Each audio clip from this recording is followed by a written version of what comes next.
खिमा का जाचक हाँ संगत के कोलों।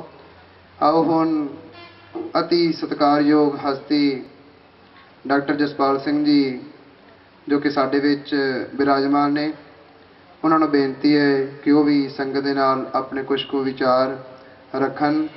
असी सिख मिशनरी कॉलेज के वलों उन्हों का तह दिलों धन्यवाद करते हैं, क्योंकि जिहड़ा ये समागम हो रहा है इन्होंने सानू बहुत सहयोग दिता तां जो ये समागम अज पटियाला यूनिवर्सिटी दे विच हो रहा है। आओ हुण doctor Jaspal Singh ji vice chancellor Punjabi university Patiala इन्हां दे विचार सरवण करिए। एक जकारे दे नाल स्वागत करिए जी। बोले सो निहाल।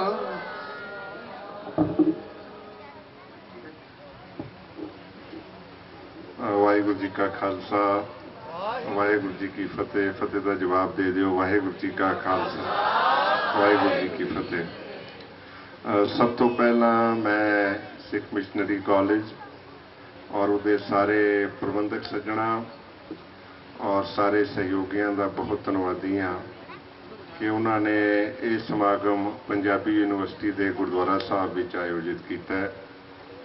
और जिस तरह ये प्रोग्राम चल रहा है, जो कुछ थोड़ा बहुता मैं सुनिया है या जो देख रहा वो देख के बहुत प्रसन्नता होंदी है। प्रसन्नता मुख्य तौर पर इस गल की है कि मेरा एक विश्वास है और मैनूं लगता है कि सारियां दा विश्वास भी वही कुछ होएगा जो मैं कहन जा रहा। वो ये है कि मैं कई बार इस गल नूं दोहरांदा कि जदों मैं अपनी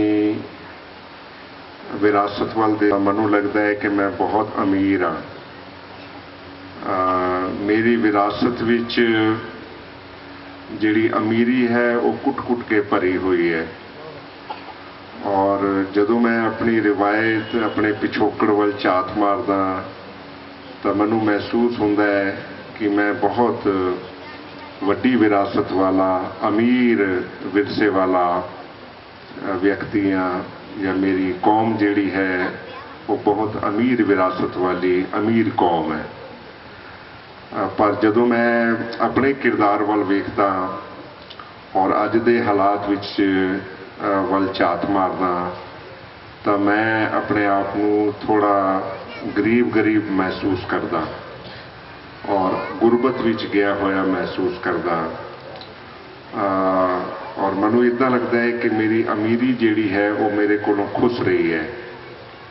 कारण शायद यही है कि जिस करके मेरी अमीरी है, जिहड़ी मेरी अमीरी का कारण है, जिहड़ी मेरी विरासत है, जिहड़ी मेरी रिवायत है, जिहड़ी मेरी परंपरा है, जिहड़ी मेरी ट्रेडिशन है, उस तो मैं अवेसला होई चलिया जा रहा और उस विरासत नूं छड्डदा चलिया जा रहा।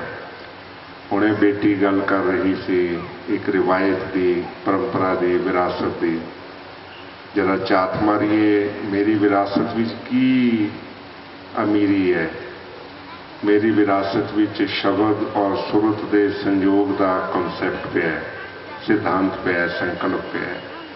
मेरी विरासत विच संगत ते पंगत का सिद्धांत पे है, संकल्प पे है।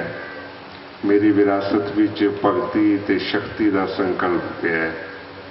मेरी विरासत विच मीरी ते पीरी का संकल्प पे है। मेरी विरासत विच किरत करो वंड छको नाम जपो का संकल्प पे है। होर भी बहुत कुछ मैं कह सकता है। मेरी विरासत विच शहादत का महान संकल्प मेरी विरासत विच पे है। और सब तो वड्डी गल कि मेरी विरासत विच साहिब श्री गुरु ग्रंथ साहब का संदेश पिया होया है। मेरी विरासत विच साहिब श्री गुरु ग्रंथ साहब है। और जदों मैं गुरु ग्रंथ साहब का मुतालिया करदा तो गुरु ग्रंथ साहब की बनतर देखा तो विलक्षण किस्म की बनतर है गुरु ग्रंथ साहब की।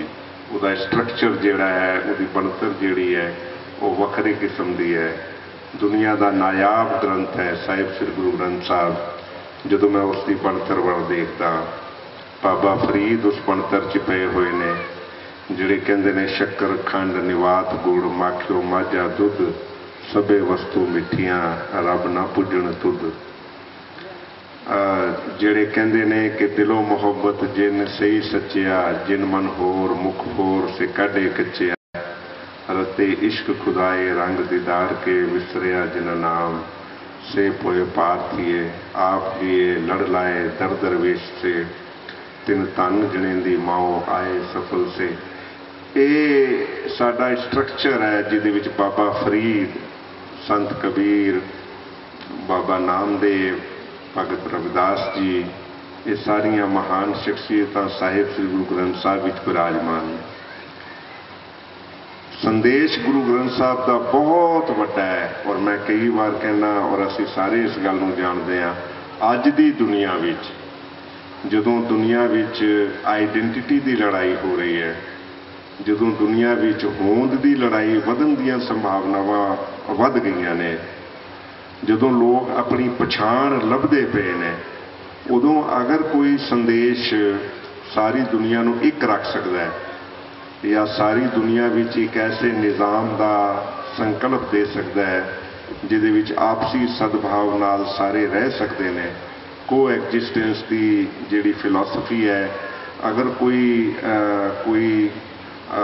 दे सकता है तो वो साहिब श्री गुरु ग्रंथ साहब की बाणी है। मैं एक पंक्ति तुहाडे अगे रखांगा। एक थां ते फरमान है,